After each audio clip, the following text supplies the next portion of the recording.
A man should not have any trace of vulnerability or any trace of weakness. Men have no beauty enhancement things.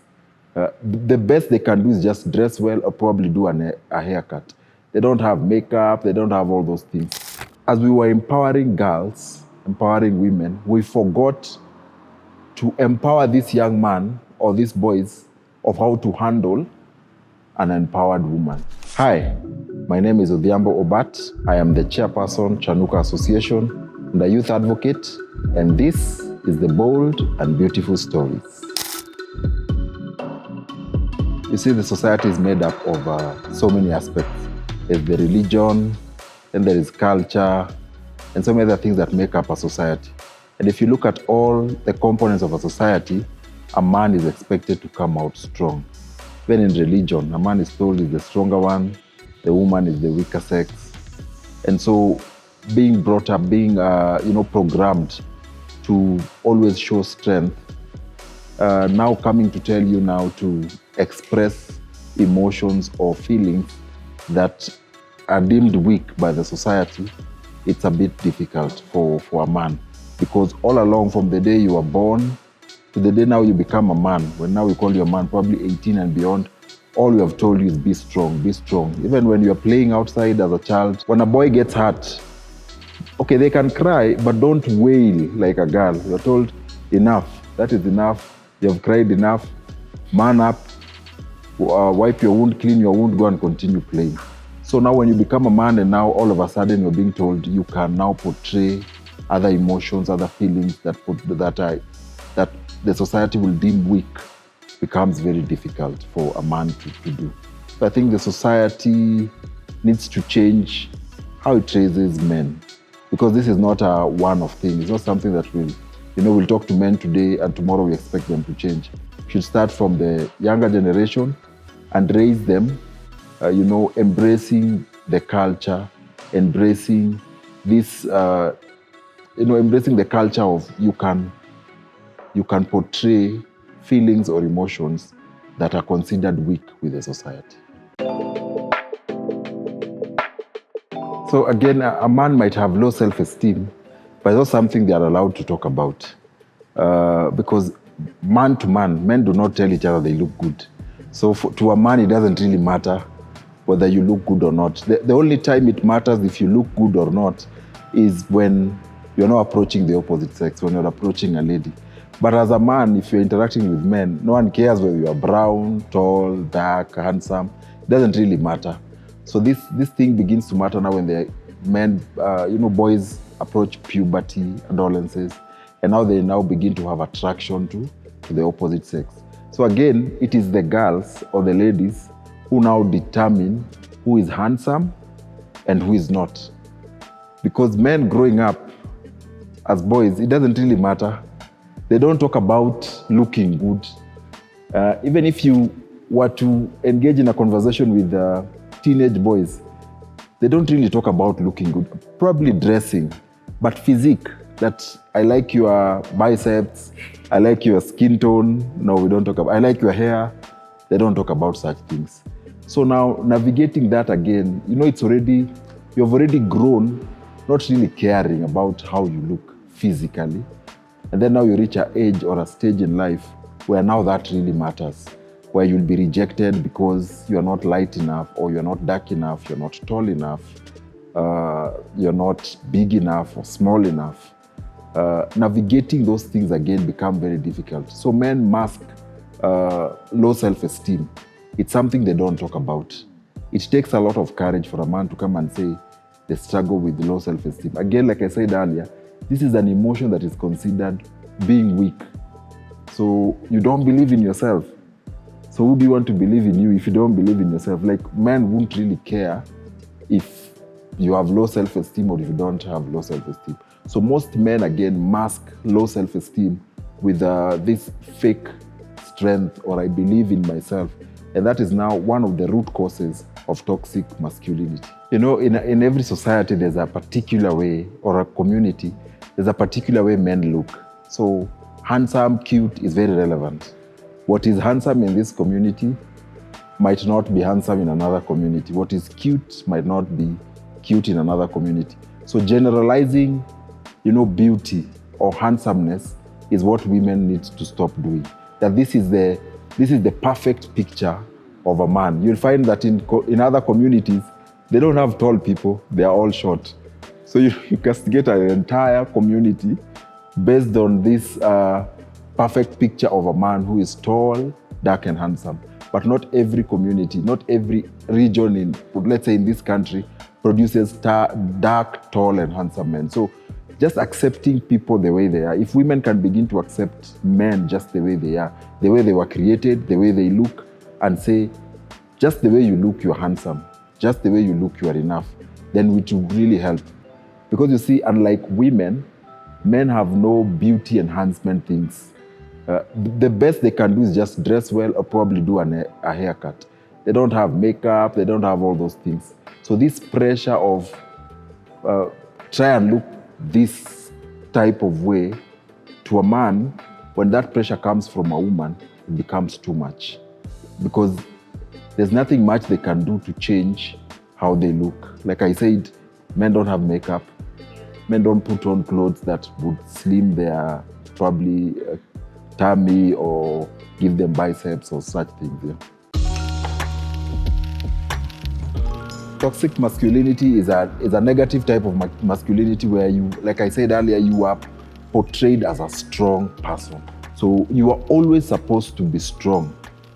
Weakness cannot be found in you. Not even a drop of weakness or anything that looks like it should not be found in a man. A man should not have any trace of vulnerability or any trace of weakness. That is the society. So once the society has portrayed you that way, that in itself is toxic masculinity.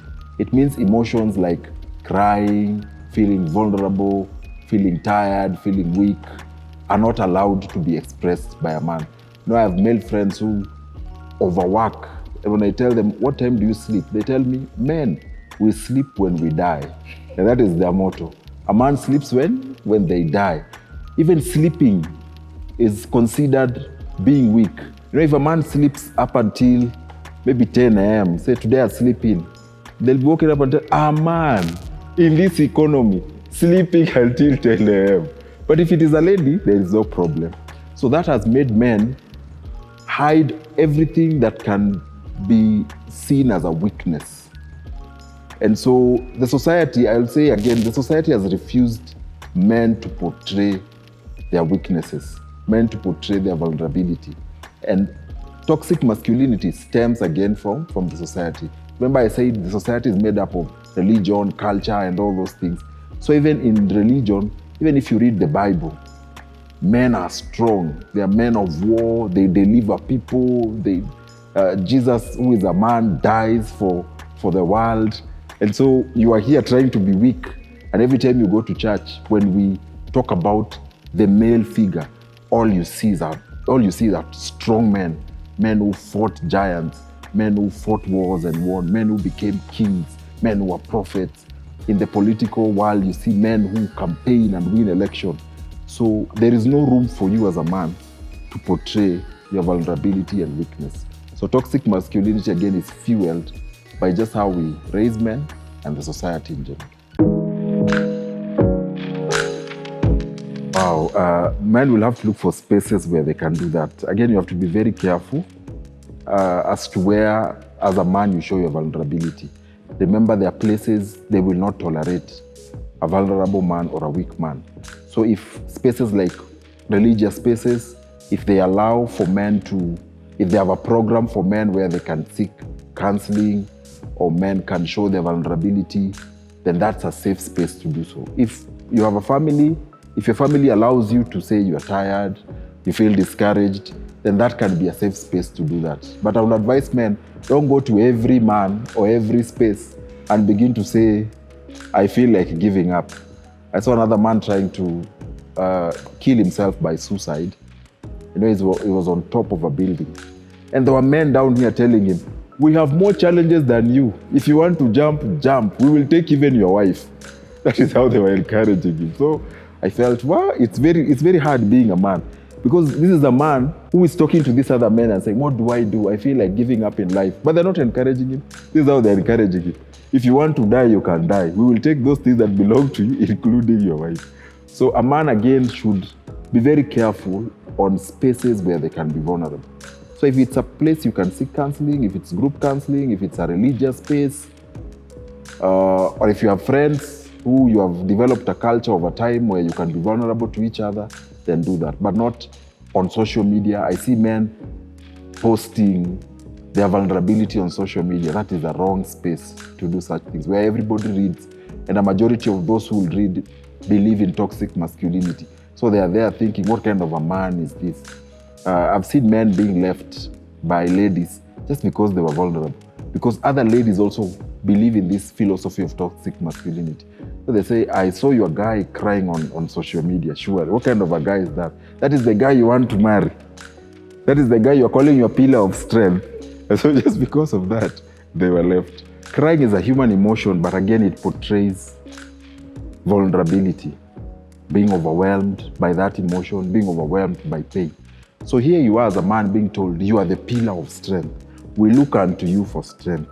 It's like you have a bodyguard, and then you are attacked, and your bodyguard runs before you run. Will you feel safe? So it is exactly, men feel like, if I cry, what about my mother? What about my wife? What about my children? If they're also crying like the way I'm crying. So it is an emotion, yes, they have, but they cannot use. Your bodyguard might be afraid when you are being attacked, but they cannot show fear because they're your bodyguards. You are the one who is supposed to express fear, and they are the ones to protect you from anything that is making you afraid.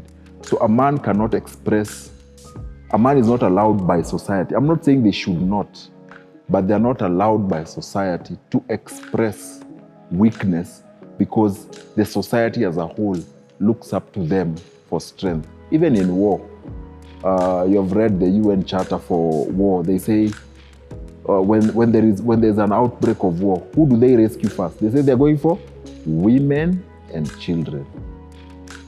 Even in refugee camps, the people given the first priority are women and children. And if they are men, they're either disabled or elderly. But a man, you are told, go pick up your gun or anything you'll pick up and join the war and fight. Fight like a man. There's no crime. But for women and children, they're taken somewhere and they're protected. So even just that, and that exists in a charter for a big organization like UN, you expect a man, if there is an outbreak of war, to begin to cry, knowing very well that even if people come here to rescue us, I'm not among the people who will be rescued. I'll be left behind. I'll be told, you join the war, join the army, or join rebel groups, you fight.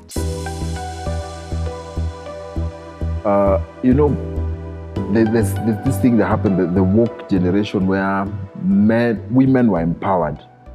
So what happened, as we were empowering girls, empowering women, we forgot to empower this young man or these boys of how to handle an empowered woman. So you have women who sometimes portray more strength even than men. They look more bold than men. So the girl was empowered. The girl became empowered. They were empowered and actually became empowered.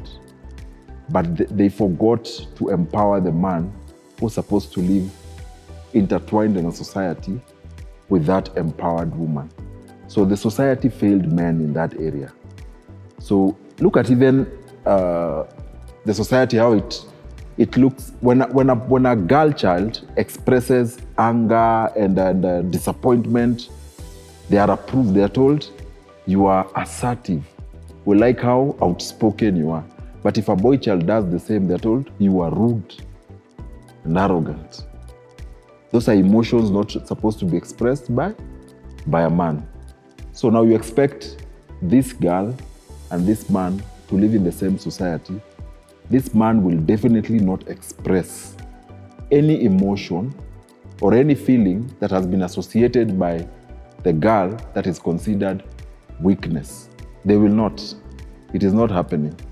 Including the question you've asked, including crying, saying I'm tired, I am discouraged, they will not. They they carry through until they drop dead. They don't talk about it, they don't express it. I'm brought up in the African context, so men are strong, men should take responsibilities. So here I am, a man growing up, and I'm married now, but one of the reasons I delayed in marrying, one of the reasons I delayed starting a family is because I used to feel I don't have enough resources to take care of my family. So I was brought up that the man is the one single-handedly who provides. So if you don't have enough resources to single-handedly provide, then don't start a family. So now, back to what I said, I was not taught how to handle an empowered woman. I was taught you are the man, you are the one to provide. Along my life, my youthful life, I got a mental breakdown. And just even to accept that I needed help was really hard. I remember sharing with other men in the religious circle, and even family. They told me, even if it was wanawake, your counseling is for women. Women are the ones who are emotional, they cry, they need someone to talk to and cry with them. But you as a man, why do you want to cry? There's so many things happening in this life. If all men started crying, what will become of this world? That is what they were telling me. And I'm here, I'm having a mental breakdown, I need help. But they tell you, no, there is no time to waste to go and look for help. What you need is money. Immediately you get money, all your mental challenges will be solved. And so you're in this rat race, looking for finances to prove what? That you are a man. So the society has pegged masculinity on how much you have, the influence you have in society. And so anytime you are with a lady and you are having interactions and probably you're considering if this could be my wife or not, another man told me, never marry up. Marry down. If worse, marry your equal. You see, that is toxic masculinity. Yeah, they're telling you, never marry up. But you're in a society whereby women are empowered. A majority actually up. They are going up in their career, in their spaces. I like what you're doing. So imagine someone being told, don't marry such kind of a lady. A lady who runs a YouTube page that is very successful, do not marry up. Marry down always. If worse come to mass, marry your equal. So in such kind of a society, how do you express yourself? So how I was affected by that is I delayed getting married. Because in the spaces I was, a majority of the women I interacted with were empowered. They were employed, and not only employed, they had very good jobs. And then when I had a mental breakdown, I could not express that vulnerability. It took me time to accept, to get help. I could not accept it. And then sometimes you go into a counseling room, then you meet a lady, and then they ask you, are you okay? Then you look at them and say, this one who is supposed to be weak, I am supposed to be strong. How do I tell them I'm not okay? Tell them I'm okay. Then they ask you, then what brings you here? And you have nothing to say. So you see how the society has made men to be strong, even in situations where they are not supposed to. I think the role they can play is to be very careful not to be propagators or encourage toxic masculinity. So you really need to know what toxic masculinity is and how it portrays itself, and ensure that as an influencer, you're not part of those things. Because some influencers, you find them talking about, men can be vulnerable, men can express their weakness, and then you see a post on social media where a man is being beaten, and the first ones even to share and say, "That's only mwanaume wa aina gani? What kind of a man is this?" So on another hand, you are advocating for men to be vulnerable, men to express themselves. But on another hand, you cannot accept that a man can be in a domestic violence kind of situation. So they need to do more civic education and tell men, if you're being abused, or if you feel weak, or if you feel vulnerable, this is a space where we allow you to talk as a man and to express yourself. They can also, work with the authorities. One day I went to a police station and I was reporting my phone was stolen. Then I just asked the lady police officer, in this OB, are there cases of violence? And she said yes. is there a case of a man beaten by a woman? She said no. And even if there is, I cannot record. That is what they told me. A man cannot come here and tell me I've been beaten by a woman, and I record and I give them an OB number. What kind of a man is that? So even to encourage the authorities that men can also be vulnerable, they can report cases of being abused, sexual harassment. But you see, a majority would say, if men come to the level of women in expressing their vulnerability, expressing their weaknesses, then we don't have a society. But I tend to disagree. Because if you see death by suicide, men are leading. Yeah. If you see mental health cases, men are leading. Tells you something. That social media influencers, media, authorities have denied them an opportunity to express themselves, to say they're in need of help. To the men watching, be the change you want to be. You know, you first be vulnerable. Don't expect another man to be vulnerable while you yourself have not shown vulnerability or do not talk about your weakness. But like I said earlier, also create communities where this can happen. So in your group of friends, in your group of male friends, with your brothers, even with your father, begin to encourage, you can be vulnerable. You can say, I had a bad day, I'm discouraged, I don't feel like going there tomorrow. Get a culture of hugging and telling other men it's going to be okay, we are here for you. So be the change you want to be. Start small, but when the fire begins to burn, every other person will catch the fire. So be that change. And if you're feeling overwhelmed, if you're feeling discouraged, this is a space where you can reach out.